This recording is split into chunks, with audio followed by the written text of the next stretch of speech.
चलिए नमस्कार, स्वागत है आपका SCU न्यूज़ में और मैं हूं आपके साथ यूनुस। बिहार में देखा जाए तो पंचायती चुनाव को लेकर हल्ला बढ़ सा गया है। 6 पदों पे चुनाव होगा।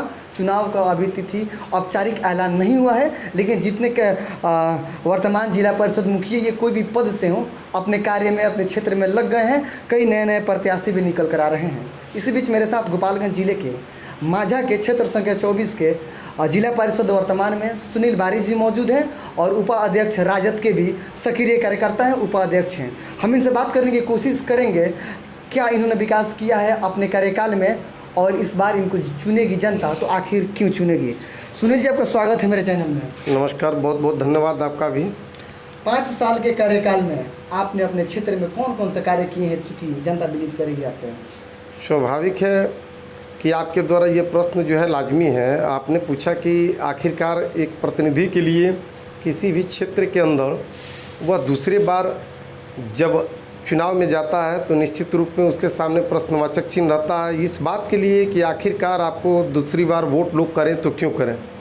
हम एक चीज़ आपको बता दें कि चूँकि हम जिस क्षेत्र से आते हैं उस क्षेत्र में माझागढ़ प्रखंड का वह इलाका है जो 2-3 पंचायत जो है निश्चित रूप में बाढ़ प्रभावित क्षेत्र है और उसके बाद जो है 4 पंचायत जो है, कुल 7 पंचायत हमारे क्षेत्र के अंदर है। जिला परिषद में 7 पंचायत के अंदर जो है मुख्य रूप से एक प्रतिनिधि होने के नाते जो एक प्रतिनिधि का दायित्व बनता है विकास कार्य योजना को क्रियान्वयन करवाने के लिए, वह हमने जो है इस 5 साल के अंदर काम में पूरी ईमानदारी और निष्ठा से किया है। चूँकि यह सर्वविदित है, पूरे राज्य के अंदर सभी को यह मालूम है कि जिला परिषद पंचायत समिति की सबसे बड़ी इकाई बेशक है, लेकिन राशि के मामले में देखा जाए तो हम लोगों को सीधे जो है जिला परिषद के अंदर एक जिला पार्षद प्रतिनिधि को जो राशि आवंटित होती है वह मात्र 100 में 20 रुपये की आवंटित होती है और उसी में पूरे 7 पंचायत के अंदर काम करवाने पड़ते हैं। मजबूरी है, हम लोगों का बराबर जो है प्रतिनिधि मंडल मिलते रहा है बीच में कि चूँकि 7 पंचायत है, क्षेत्रफल बड़ा है और विकास कार्य कराने के लिए उस क्षेत्रफल के हिसाब से निधि नहीं है। बावजूद इसके हम लोगों को नहीं मिल पाता है और जो मिलता है वह 20% का मतलब हो गया सीधे तौर पर कि 70% रुपया माननीय मुखिया को जाता है जो एक पंचायत मात्र है और 10% जो है BDC को जाता है जो एक पंचायत का वह जो है एक इलाका होता है, एक क्षेत्र होता है। और हम लोगों को 7 पंचायत है और इस 7 पंचायतों में मात्र 20% में 20 रुपये में ही काम करना होता है।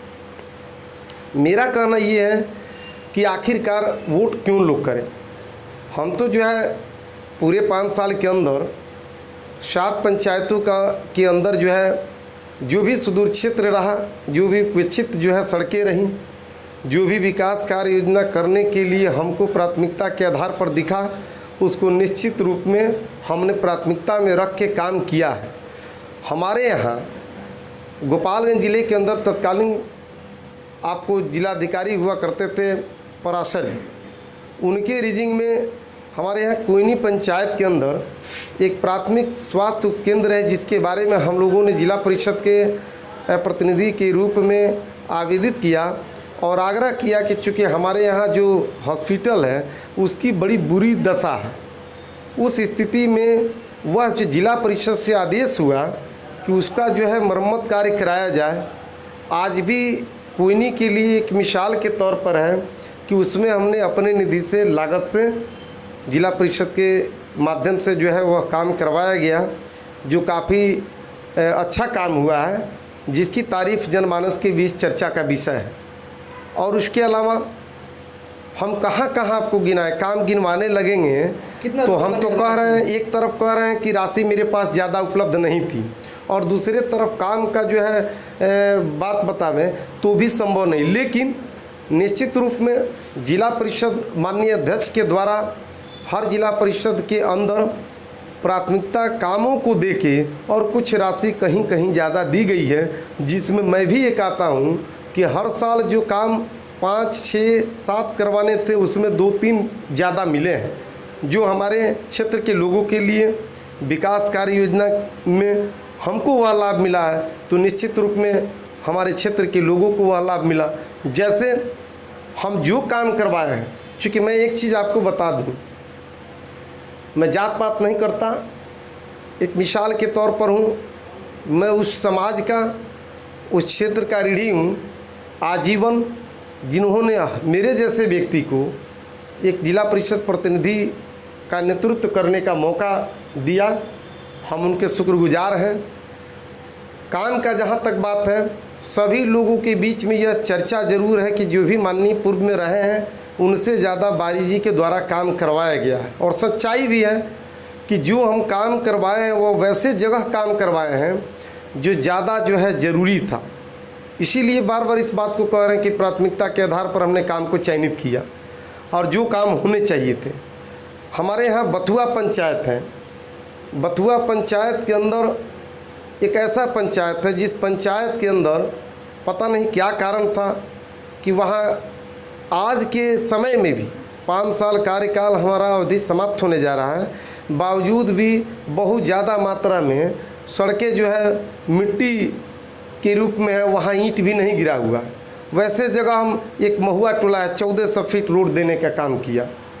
सफापुर पंचायत के हिरवलिया गांव है जो आपको सीधे दलित बस्ती है, वहाँ अति पिछड़े समाज के लोग रहते हैं, वहाँ कोई पूछने वाला नहीं था। हम एक सोशल वर्कर के रूप में काम करने के नाते निश्चित रूप में जनमानस के बीच नीचे रहते हैं। उसको हमने देखा, हमको लगा कि यह प्राथमिकता है, किया जाना चाहिए। हमने वह किया। सीधे जो है आपको मुसाफिर भगत जी के घर से लेकर और मालूम माझी के घर तक जो एक मिसाल रहा। उसके अलावा मुख्य बाज़ार में हम जो है विक्रमाराम टेलर मास्टर के दरवाजे से लेके सीधे मुखदेव यादव जी के घर तक किया। उतना ही नहीं, भारती टोला में, बथुआ में, बथुआ बली टोला में, सरिया में ऐसा कोई इलाका नहीं रहा जिसमें जो है ज़्यादा अगर क्षति है, सड़कें नहीं हैं या जो है बदहाल स्थिति में है, उसकी प्राथमिकता हमने रखा और यही चर्चा का विषय बना हुआ। हमने कुछ अलग से जो है अजूबा काम नहीं किया। एक प्रतिनिधि होने के नाते सरकार की तरफ से जो राशि आई उसका उपयोग हमने उस जगह पर किया जहां प्राथमिकता है और ज़रूरी है। इसलिए हम उम्मीद करते हैं। और रही बात इसके अलावा कि एक जिला परिषद प्रतिनिधि को अगर राशि नहीं है तो बावजूद इसके उसका जो कर्तव्य बनता है उस पर हमने ईमानदारी पूर्वक, निष्ठापूर्वक काम करके निर्वहन किया। मुझे उम्मीद है कि 12 बजे रात को हमने कहा चुनाव के दरमियान कि मैं एक ऐसा व्यक्ति हूं जो आप जब खोजिएगा हाजिर रहेंगे। और हमने जो है 24 आवर्स कभी भी इस बात के लिए नहीं झल्लाया कि रात में कोई आदमी फ़ोन कर दिया तो क्यों किया। हमने चुनाव में वादा किया था और पूरी जो है इस बात का हमें गर्व है कि आज 5 साल होने जा रहा है। मैं क्षेत्र के अंदर जाता हूं तो जो लोगों का प्रेम मिलता है, जो आशीष मिलता है, जो अभिभावकों का मार्गदर्शन मिलता है, हम पूरी विश्वास से लवरेज हैं। सिवाय मात्र इसलिए कि कोई व्यक्ति हमसे अगर 12 बजे रात में भी आवाज़ दिया, उसके लिए यह सुनील बारिक तटस्थ और खड़ा रहा है। हमसे जितना संभव हो सका है क्षेत्र के अंदर या जो है व्यक्तिगत प्रशासनिक व्यवस्थाएं जो है उसके अंदर या सामाजिक सरोकार में आने वाले पौर पंचायती जो भी रहा है, जिससे एक आम जन को उसके समस्या के निदान में अहम भूमिका निभाने की एक प्रतिनिधि का बात है। निश्चित रूप में हमने ईमानदारी और निष्ठापूर्वक किया। क्या इस बार पार्टी वाइज चुनाव होगा या जैसे चुनाव पहले होता था वैसे ही होगा? देखिए, एक चीज़ बड़ी खुशी हुआ कि चूँकि आपने कहा कि गोपालगंज ज़िले के जिला राजद उपाध्यक्ष के रूप में, तो मैं आपको एक चीज़ बता दूं कि कोई भी प्रतिनिधि को जब तक सरकारी प्रक्रियाएं पूर्ण नहीं हो जाती है या सरकार के द्वारा कोई लिखित इस तरह की बातें नहीं आ जाती है, तब तक मेरे जैसा व्यक्ति, मैं यह मान के चलता हूं कि यह कहना जो है गलत होगा या गैर जिम्मेदाराना होगा कि पार्टी लेवल पर होगा। चूँकि मैं आपको जानकारी दे दूं, आप चैनल वाले हैं, निश्चित रूप में इस चीज़ को जो है जानते भी होंगे कि चूँकि यह काम सरकार के उच्च स्तरीय विषय है और इन विषयों पर नीचे के जो हमारे जैसे कार्यकर्ता हैं और पार्टी के पदाधिकारी हैं, तो मैं समझता हूं कि यह बात कहना ठीक नहीं होगा कि पार्टी स्तर पर चुनाव होगा। हाँ, ये ज़रूर है, इस बात को भी समझने की ज़रूरत है। क्या मैं पिछले बार चुनाव लड़ने गया तो उस वक्त पार्टी लेवल पर था, नहीं था पार्टी लेवल पर, हम पार्टी के अंदर से टिकट लेके नहीं गए। हाँ, अगर आगे होता है तो निश्चित रूप में जिस परिवार के अंदर जो व्यक्ति रहता है पूरी ईमानदारी और कर्मठता से काम करता है तो पार्टी नेतृत्व भी उस पर विचार करती है। और मुझे पूर्ण विश्वास भी है कि अगर उस तरह की बात आती है तो हम निश्चित रूप में अपने परिवार से टिकट लेके क्षेत्र में जनमानस के बीच में जाएंगे। लेकिन साथ साथ मैं आपसे एक चीज़ और बता दूं कि जब यह पंचायती राज व्यवस्था में पार्टी स्तर पर चुनाव नहीं हो रहा है, पार्टी स्तर पर तो देख ही रहे उत्तर प्रदेश में जो हो रहा है क्या हाल है, देश के अन्य राज्यों के अंदर जो हुए हैं उसमें क्या स्थिति है। मुझे लगता है कि अभी हालात स्थिति उस तरह नहीं बन रहा है कि सरकार जो है पार्टी स्तर पर चुनाव करावे। अगर कराती है तो निश्चित रूप में पार्टी के सिपाही और कार्यकर्ता होने के नाते हम जाएंगे लोगों के बीच।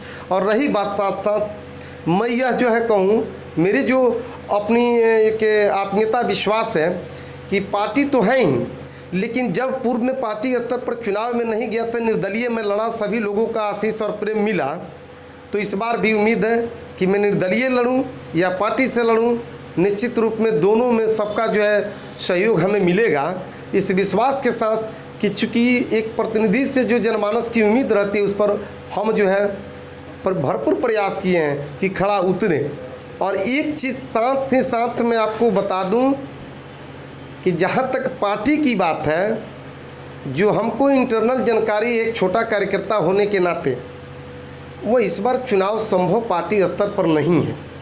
लेकिन पार्टी स्तर पर एक और सवाल है, अंतिम सवाल यही होगा आपसे कि आपका जो क्षेत्र है बाढ़ से हर साल प्रभावित होता है, लेकिन आपके पार्टी हो विपक्षी दल के अभी आपकी पार्टी चल रही है अभी बिहार में, लेकिन आखिर आपकी पार्टी क्या कुछ कर रही है कि अब तक वहाँ के लोग सहमे हुए हैं, डरे हुए हैं बाढ़ को लेकर? कब ये निजात पाएगी वहाँ की जनता? इस बात से तो आप भी अवगत हैं, चूँकि पूरे राज्य के अंदर यह जो है सर्वविदित है कि हमारे नेता प्रतिपक्ष आदरणीय तेजस्वी जी युवा है, कर्मठ है, पूरी संघर्ष के साथ जो है सत्ता पक्ष के सामने अपनी बात को बखूबी रखते हैं।